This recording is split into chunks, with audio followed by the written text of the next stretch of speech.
While Tad Cumming, the 50-year-old married teacher, sits in a California jail cell on kidnapping charges, his estranged wife is speaking out.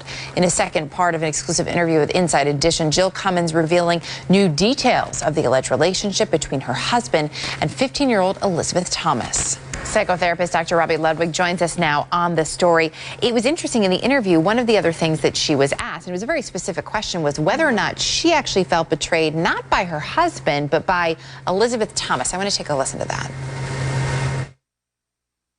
Do you feel betrayed by her? I do feel slightly betrayed by her because she knew me.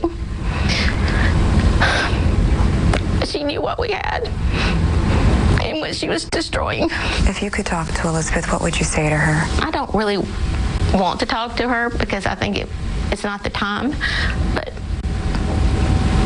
one day I may.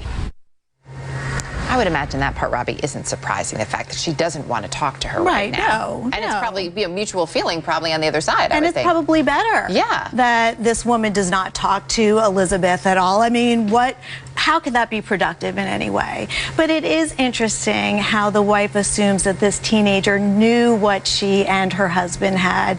That's a bit unrealistic, but I could certainly see where she still loves her husband. She's protecting her husband, and she's seeing the teenager as the seductress in this whole scenario. And interesting you point out, like, whether or not a 15-year-old girl could actually wrap her head around what a couple may or may not have. Right. Which is kind of fascinating. She was also asked about how she now feels about her estranged husband. We know she's filed for divorce. Let's take a listen to that. You can't not love him, but it's different now. I don't trust him anymore, and we will never have what we had before. Would you take him back? No, not as a husband at all, no. No, that will never be again. Do you hate him? No. I hate what he did. Probably not surprising there too, but you just think you hear the emotion in her voice. Sure. And there are so many stories, frankly, to this one story. Yes, absolutely.